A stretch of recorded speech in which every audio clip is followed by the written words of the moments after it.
Bismillahirrahmanirrahim.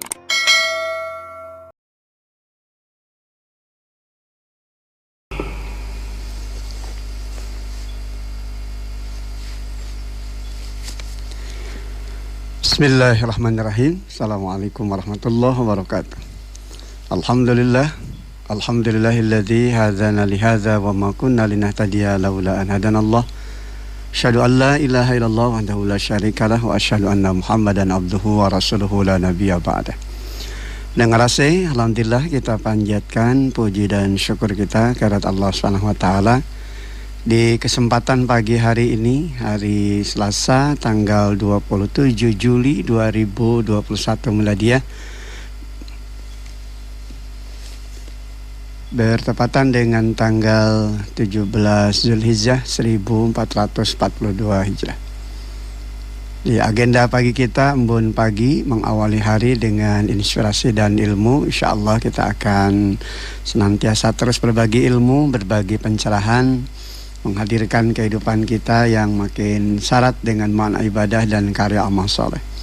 Sebuah titian hidup yang tentu saja akan senantiasa menghadirkan kemuliaan, keberkahan, bahkan ampunan di sisi Allah Subhanahu wa taala.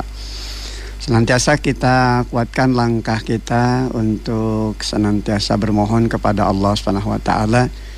Diawali tentu saja dengan ketundukan, kepatuhan kita kepada Allah Subhanahu wa taala, meyakini bahwasanya tidak ada ilah, tidak ada Tuhan melainkan Allah Subhanahu wa taala.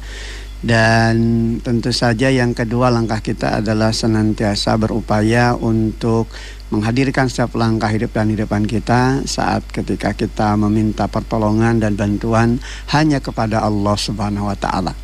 Karena inilah sesungguhnya pondasi yang akan senantiasa menghadirkan nilai keberkahan, nilai kemuliaan, bahkan keridhaan insya Allah Subhanahu wa taala.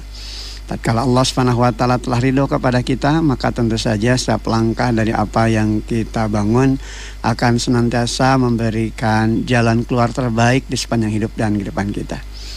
Terlebih dalam situasi dan kondisi ketika kita masih berhadapan dengan wabah dan musibah yang belum juga kunjung usai ini, tentu saja kesabaran dari titian hidup yang harus dibangun di dalam setiap pribadi muslim hendaknya senantiasa terus terpancar, dan tentu saja ini harus betul-betul bisa menjadi penguatan di sepanjang hidup dan kehidupan.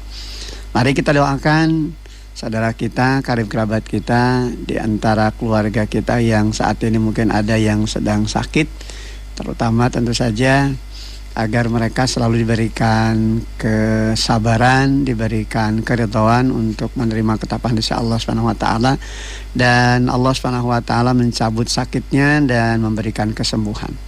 Allahumma rabbana mudhibal ba'si ishfi antas syafi la syafiya illa antas syifa la yughadiru saqama.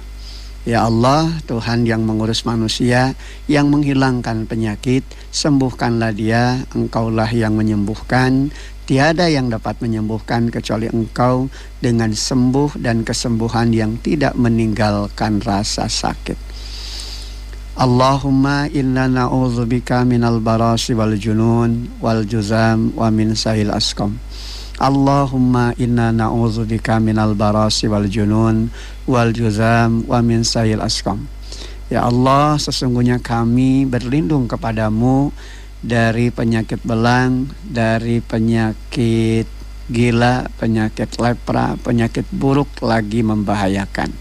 Bismillahilladzi la yadurru ma'asmihi syai'un fil ardi wala fis sama wa huwas samiul alim.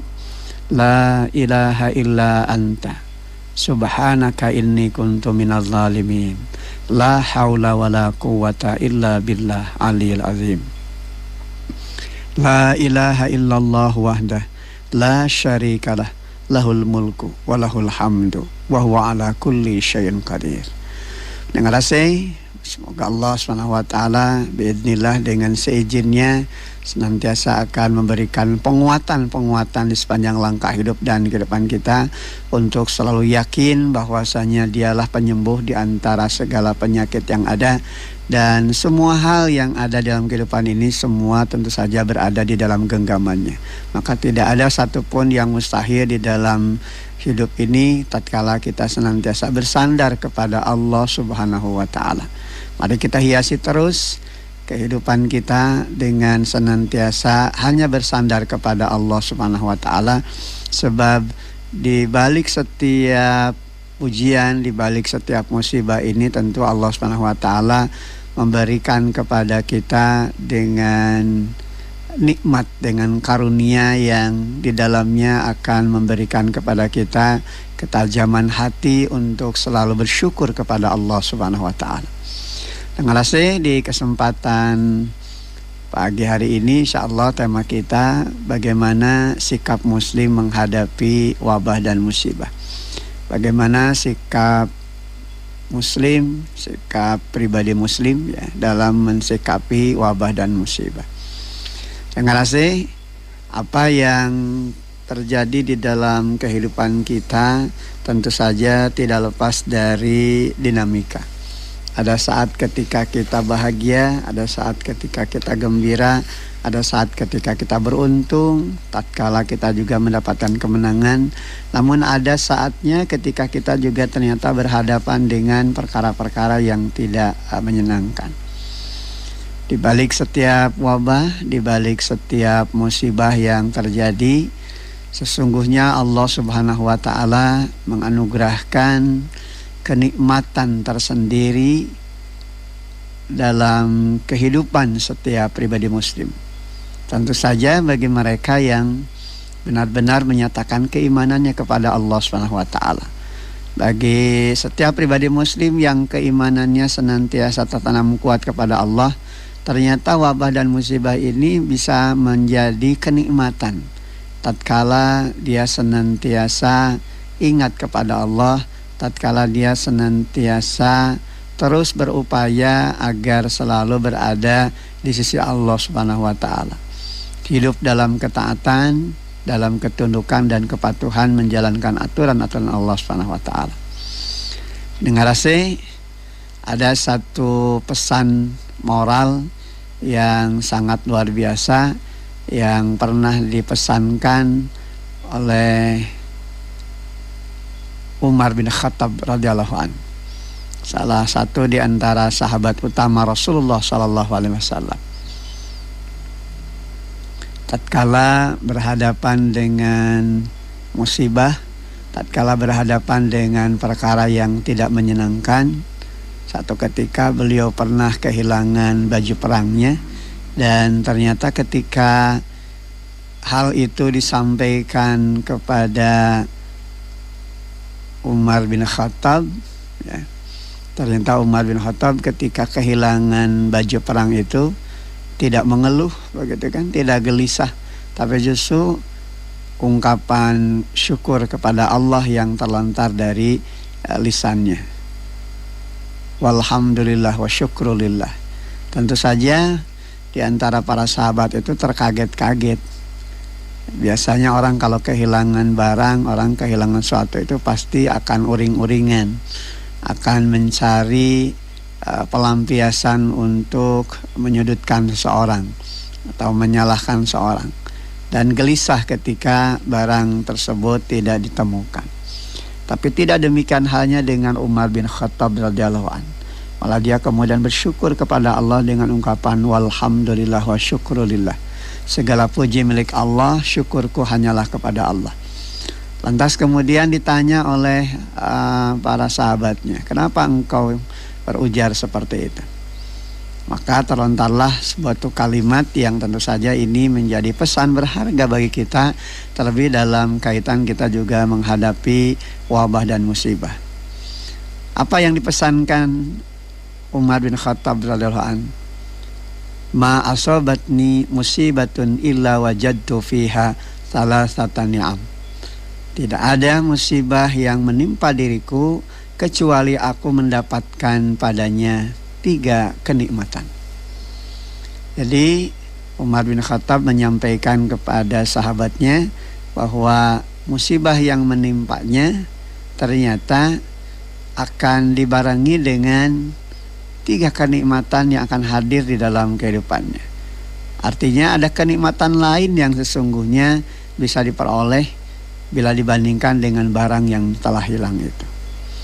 Annaha lam takun fi dini, musibah itu tidak terjadi dalam agamaku. Annaha lam takun a'dama mimma kanat, musibah itu tidak lebih besar dari apa yang telah terjadi.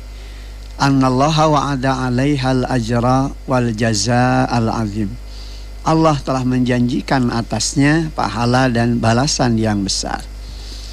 Dengar 3 pesan ini yang sesungguhnya diingatkan kepada para sahabat, yang tentu saja bagi kita hari ini pesan ini sangat berguna dan menjadi inspirasi berharga bagaimana kita menghadapi setiap musibah di dalam kehidupan, termasuk tatkala kita berhadapan dengan wabah.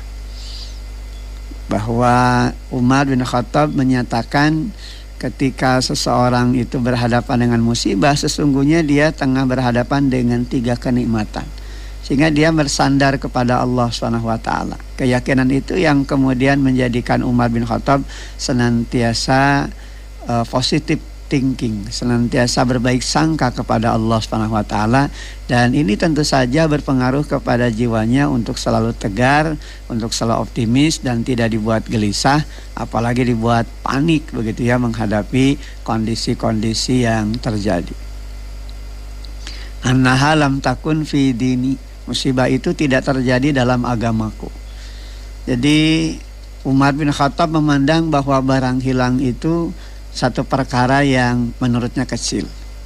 Saat kita juga ditimpa dengan sakit, kalaupun toh kita katakan itu adalah musibah, maka musibah sakit itu sungguhnya hanyalah bagian kecil saja dari apa yang kita sebut dengan musibah. Termasuk barang-barang yang hilang, termasuk apa yang kita perjuangkan selama ini ternyata tidak ada, maka ini kalaupun disebut musibah itu hanyalah musibah kecil saja.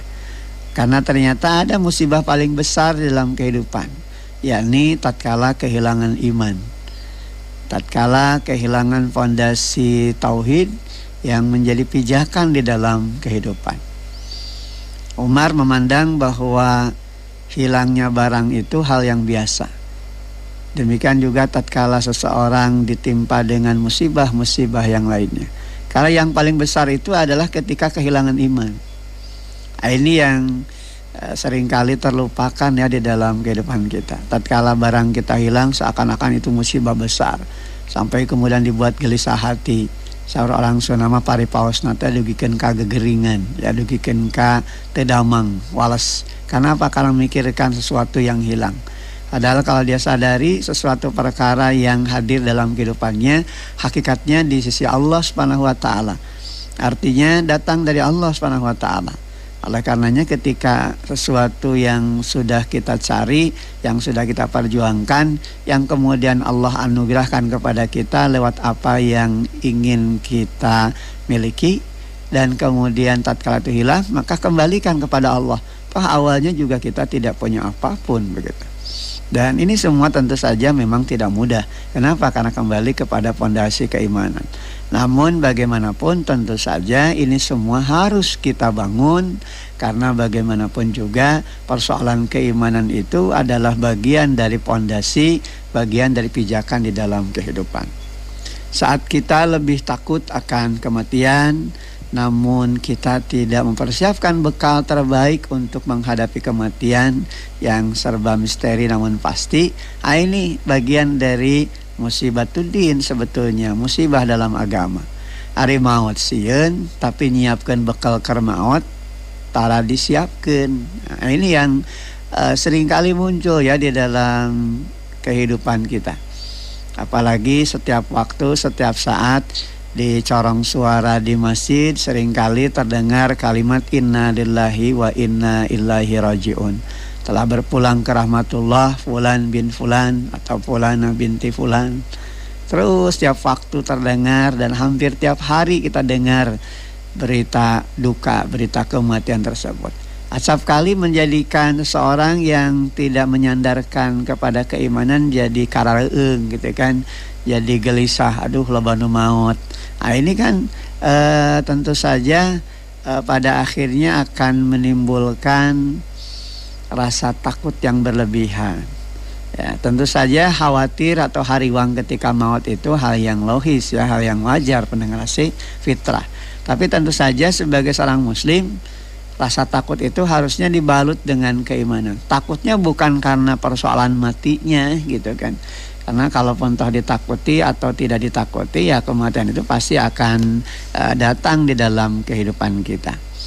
Kalaupun toh kita bersembunyi, kalaupun toh kita lari dari kematian, maka tentu saja kematian itu tetap akan datang menjumpai kita.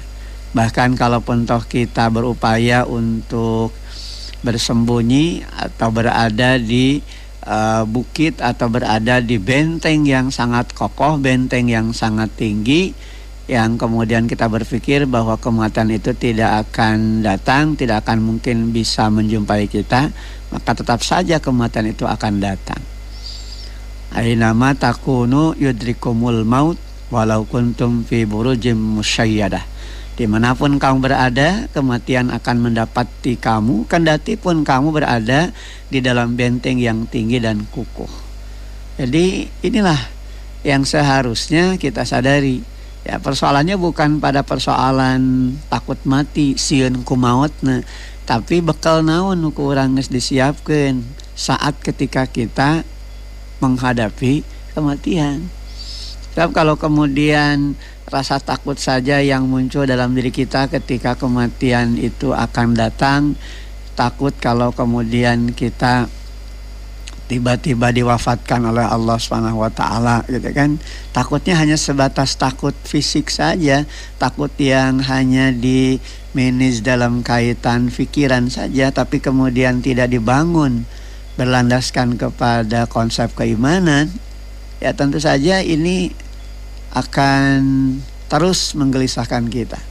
Kalaupun toh kemudian muncul rasa takut, takutnya bukan karena takut matinya, tapi lebih kepada persoalan bekal apa yang sudah kita persiapkan untuk menghadapi kematian.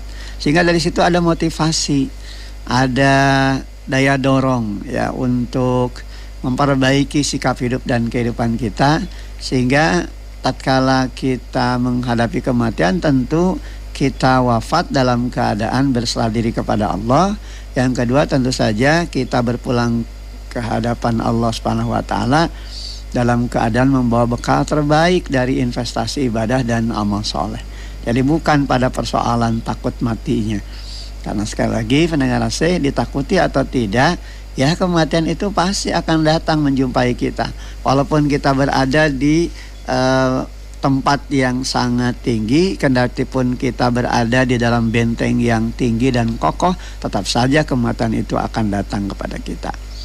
Nah, ini yang tadi saya sampaikan ya di surah An-Nisa ayat 78. Ainama takunu yudrikumul maut walau kuntum fi burujim musyayyadah. Dimanapun kamu berada, kematian akan mendapatimu, kendati pun kamu berada di dalam benteng yang tinggi dan kukuh. Bahkan ketika kita lari pun dari kematian, maka kematian itu akan tetap datang dan kita akan kembali kepada Allah. Dan satu hal tentu saja yang harus kita yakini, pada akhirnya akan diberitakan kepada kita tentang apa yang sudah kita kerjakan.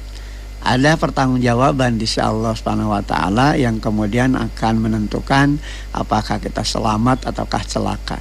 Apakah kita rugi ataukah beruntung, apakah kita mulia ataukah hina, apakah kita jadi bahagia ataukah sengsara. Nah ini yang kemudian harus kita perkuat di dalam diri kita. Saat kita ditempa dengan sakit, bahkan kemudian kita mengatakan ini dengan istilah wabah gitu ya, maka masalah sakit atau musibah sakit itu sesungguhnya tidaklah lebih besar dari apa yang telah terjadi, yakni kematian. Ya kan? Bahkan ketika kematian sudah terjadi sekalipun karena sakitnya kita, tatkala itu semua tentu dilandaskan kembali kepada keimanan. Di saat kita sakit, kita senantiasa sabar dan berikhtiar dengan berobat, maka tentu ini semua akan memberikan sebuah kemuliaan dalam kehidupan kita, bahwa di balik wabah dan musibah itu sejatinya Allah Subhanahu wa taala menjanjikan atas mereka yang menjalaninya dengan pahala dan balasan yang besar. Tentu saja saat mereka sabar, saat mereka ridho menerima segala ketetapan di sisi Allah Subhanahu wa taala. Sabar, tengara sula gitu kan, tidak berkeluh kesah, tidak dibuat gelisah. Jadi senantiasa hatinya selalu terkontrol dalam kestabilan. Pikirannya tetap lurus, positif. Jadi tidak dipengaruhi oleh informasi-informasi yang kadangkala mempengaruhi pikirannya jadi serba takut, namun kemudian ketakutan yang berlebihan yang kemudian kita namakan paranoid. Yang ini semua tentu tidak menjadikan kita makin baik terhadap diri kita secara fisik, malah justru makin menjadikan badan kita, fisik kita jadi drop karenanya. Kemudian yang kedua adalah keridhaan, ridho menerima ketetapan dari Allah Subhanahu wa taala. Yakin bahwa ini semua ada rencana terbaik dari Allah Subhanahu wa taala. Hatta hingga ketika seorang itu diwafatkan, maka tentu kewafatannya itu adalah karena kehendak Allah. Dan satu hal tentu saja pendengar AC harus difahami bahwa pintu-pintu kematian itu bukan hanya melewati musibah lewat wabah yang terjadi saat sekarang ini, gitu kan? Bukan hanya lewat COVID saja. Ini frame pikiran kita ini memang yang harus dirubah sekarang ini. Jadi kan sekarang ini kecenderungan keumuman orang kalau berpikir tentang kematian pasti nu di pikiran dina emotan nate wah pasti COVID, oh pasti maut nate karena COVID. Terus saja gitu yang dipikirannya COVID dan COVID. Akhirnya menjadikan kita makin gelisah. Padahal pintu-pintu kematian di antara cara-cara kematian yang telah ditetapkan Allah itu banyak gitu kan. Ada yang lewat sakit, yang tentu saja bukan karena COVID saja kan, banyak penyakit yang terjadi dalam dirinya. Bahkan jangankan yang sakit, yang sehat pun ada yang diwafatkan oleh Allah Subhanahu wa taala. Ya. Ini juga tidak bisa ditentukan karena faktor umur, ya kan? Tidak karena faktor dia sudah tua sementara dia masih muda, tidak. Karena yang namanya kematian itu kembali kepada ketetapan di sisi Allah Subhanahu wa taala. Oleh karena itu, disinilah bagian dari sebuah penyadaran di dalam diri kita bahwa kematian itu akan datang melewati perkara-perkara yang Allah kehendaki. Sangat mudah kok bagi Allah untuk menerapkan satu perkara ketika seorang itu wafat dalam keadaan sakit atau dalam keadaan sehat, dalam keadaan di mana dia sedang mengendarai kendaraan, kemudian Allah cabut nyawanya. Banyak gitu kan. Jadi bagi Allah tidak membutuhkan sebab-sebab sebetulnya kematian itu. Kita yang seringkali selalu berpikir bahwa segala sesuatu itu harus melewati sebab akibat. Bagi Allah Subhanahu wa taala ketika menetapkan satu perkara kun fayakun, jadi maka terjadilah begitu ya. Jadi semua memang berada di dalam genggaman Allah, semua berada di dalam kekuasaan Allah Subhanahu wa taala. Manakala Allah Subhanahu wa taala sudah menetapkan satu perkara, maka tidak ada seorang pun yang bisa menghalanginya. Termasuk kematian gitu kan. Wala yuakhirallahu nafsan idza jaa ajaluha. Wallahu khabirum bima ta'malun. Dan Allah tidak akan menunda kematian seorang apabila waktu kematiannya telah datang. Dan Allah Maha teliti atas apa yang kamu kerjakan. Jadi tidak bisa ditunda kematian itu walaupun kita menginginkan waktu sejenak agar kematian itu bisa di off begitu ya, sejenak gitu ya istilahnya itu. Tidak bisa, kalau sudah waktunya ya dia akan tiba dalam kehidupan kita. Tidak bisa diembung-embung, tidak bisa dihayang-hayang begitu ya kalau dalam kaitan bahasa orang Sunda. Tidak bisa kita mengatakan tidak kalau memang sudah waktunya. Tapi kemudian juga tidak bisa kita mengatakan sekarang lah. Kalau memang belum waktunya tidak bisa gitu. Makanya semua yang terjadi dalam kehidupan kita sudah tercatat dan dicatatkan Allah di Lauhul Mahfuz. Ya, seseorang meninggal karena COVID, seorang meninggal karena faktor-faktor lain, semua sudah tercatat. Oleh karena itu mari kita bangun mindset kita, rubah mindset kita dengan frame positif kepada Allah, husnudzon kepada Allah. Bahwa ini semua tentu saja berjalan atas kehendak Allah Subhanahu wa taala. bahwa di balik wabah dan musibah itu Allah Subhanahu wa taala sejatinya menjanjikan atas mereka yang menjalaninya dengan pahala dan balasan yang besar. Yakni ketika kita tentu saja selalu berada dalam kesabaran dan keridhaan. Ridha dalam makna menerima segala ketetapan dari Allah Subhanahu wa taala.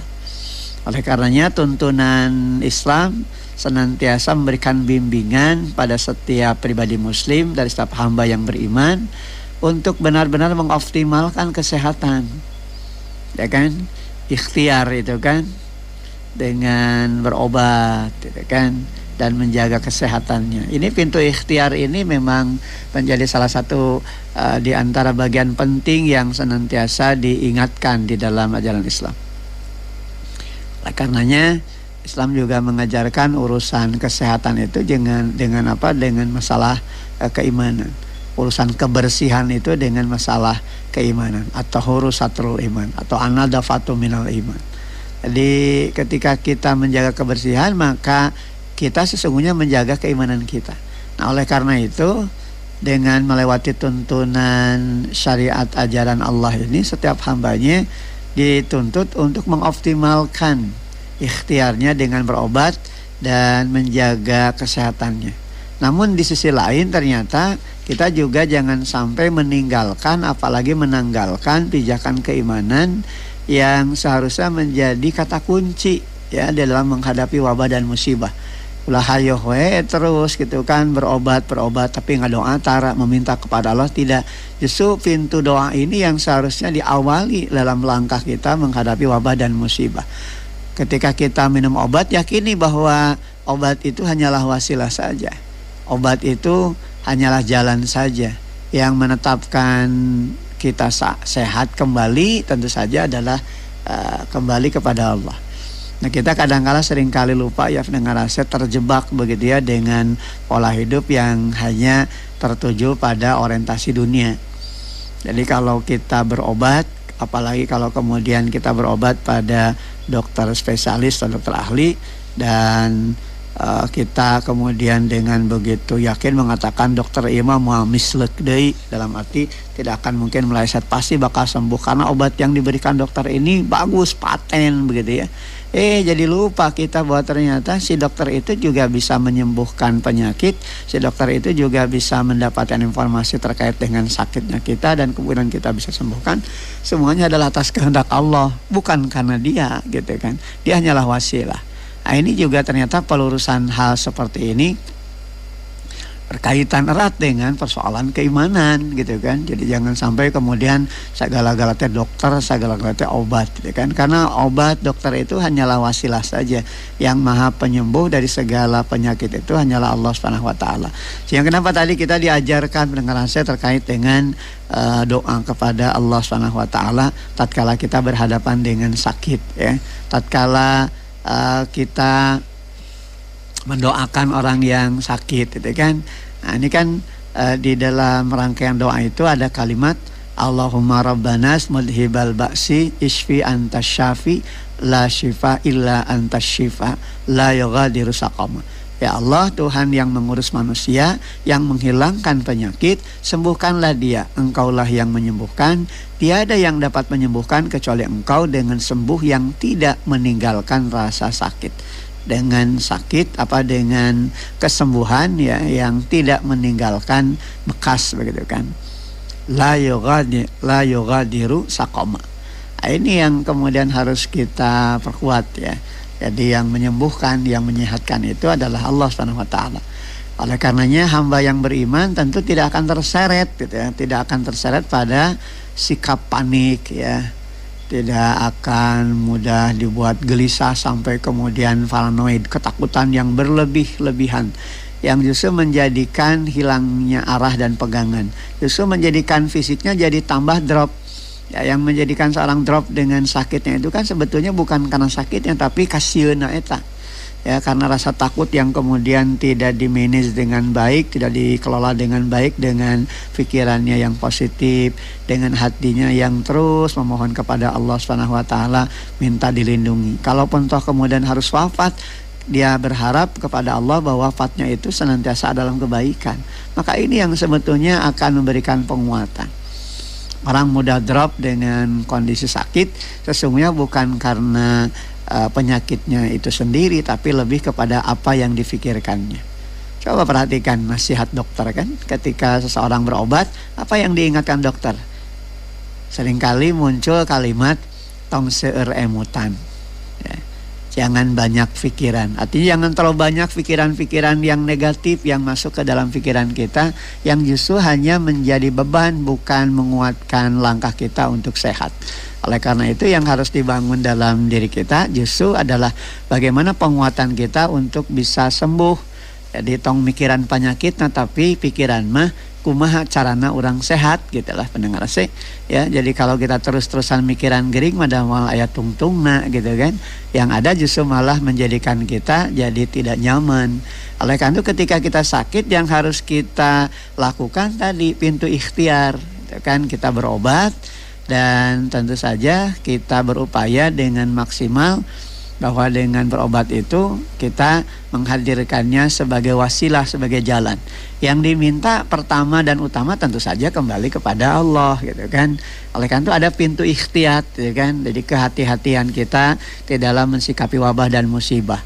Sologoto ulah, jumawa ulah, nangtang ulah karena penyakit teh gitu kan. Tapi tentu saja kita juga harus kembali pada kesadaran bahwa kita ini hamba yang lemah ya. Dan kita memiliki zat yang maha kuat, yang maha hebat. Siapa? Allah. Kalau kita punya masalah besar, jangan kemudian dibesar-besarkan. Kan sebenarnya masalah kita kecil, karena kita punya Allah yang maha besar dengan segala kebesarannya. Nah, ini fondasi tauhid ya pendengar yang harus kita miliki. Setiap kali kita baca kalimat takbir Allahu Akbar, pengagungan kepada Allah, memaha besarkan Allah. Tapi kadangkala justru lupa kita ya, ketika kita sudah mengatakan kalimat Allahu Akbar, giliran di pasihan panyawat jadi dugdeg ya, jadi gelisah hati. Seakan-akan sakitnya kita itu tidak ada yang akan bisa menolong kita. Padahal kita, oleh karena itu tadi ikhtiyat, kehati-hatian bagaimana mensikapi wabah dan musibah. Malah kita bermohon kepada Allah, Allah Subhanahu wa taala menyembuhkan kita dan menguatkan, mengokohkan keimanan kita ya. Oleh karena itu ikhtiar tadi juga harus dijalani sebagai wasilah dalam membangun kekuatan diri kita agar diberikan kesembuhan oleh Allah Subhanahu wa taala. Dan yang berikutnya tentu saja ini walaupun disebutkan terakhir tapi sebetulnya ini pondasi pertama dan utama, yakni istighfar ya, istighfar yang kemudian menjadi penguatan utama guna membersihkan diri kita dari karat-karat dosa. Sebab sangat mungkin jadi, sangat boleh jadi wabah musibah ini karena dosa-dosa kita. Allah turunkan ini semua tentu saja sebagai pelajaran untuk kita agar kita kembali kepada jalan yang benar. Sebab tidak ada kerusakan di muka bumi, melainkan kerusakan itu terjadi karena ulah perbuatan manusia itu sendiri. Zaharal fasadu fil barri wal bahri bima kasabat aydin nas liyudhiqahum ba'dalladzi amilu la'allahum yarji'un. Telah nampak kerusakan di darat dan di laut disebabkan karena ulah perbuatan tangan-tangan manusia.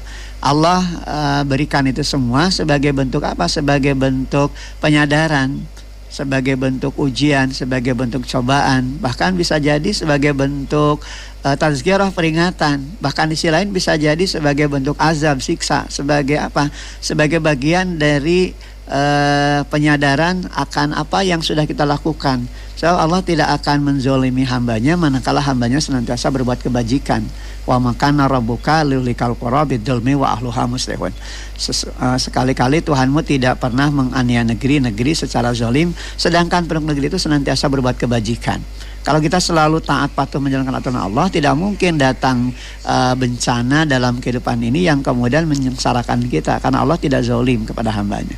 Oleh karena itu mari kita bangun ikhtiar, kehati-hatian kita mensikapi wabah dan musibah, kemudian berikhtiar dengan senantiasa berobat dan menjaga kesehatan kita untuk imun kita dari apa yang kita peroleh dengan nutrisi dan gizi kita agar kita sehat, agar kita kuat. Tapi tentu saja jalani juga dengan konsep keimanan. Artinya penguatan di dalam diri kita. Kalau ada protap kesehatan, tong hilap atau protap keimanan, ya. Jadi jangan sampai kita terus-terusan mikiran teh obat seakan-akan obat itu satu-satunya yang bisa menyembuhkan kita. Padahal sesungguhnya di balik obat itu ada kekuasaan lain yang tentu saja maha segalanya, ini kembali kepada Allah. Mari kita hiasi hidup kita menghadapi wabah dan musibah ini dengan senantiasa mengedepankan keimanan kepada Allah, dengan memperbanyak istighfar kepada Allah dalam arti yang sesungguhnya. Kita terus berusaha untuk selalu bermohon kepada Allah, karena dialah zat yang akan memberikan pertolongan dalam hidup dan kehidupan kita, dan yakin serta cukuplah hanya kepada Allah kita minta pertolongan dan perlindungan di samping ikhtiar yang sudah kita jalani. Hasbunallah wa ni'mal wakil, ni'mal maula wa ni'man nasir. Dengan kasih kita sudah berada di penghujung acara kita Mun Pagi. Mudah-mudahan apa yang dipapar di kesempatan pagi hari ini menjadi penguatan bagi kita untuk senantiasa kembali melangkah hidup dan kehidupan kita berada pada pondasi tauhid yang kokoh, dan ini tentu saja akan menjadi penguatan agar kita tidak mudah dibuat gelisah hati menghadapi berbagai persoalan di dalam kehidupan. Terima kasih atas segala perhatian, mohon maaf atas segala kurangan. Aqulu qouli hadza wa astaghfirullah li wa lakum walhamdulillahirabbil alamin. Assalamualaikum warahmatullahi wabarakatuh.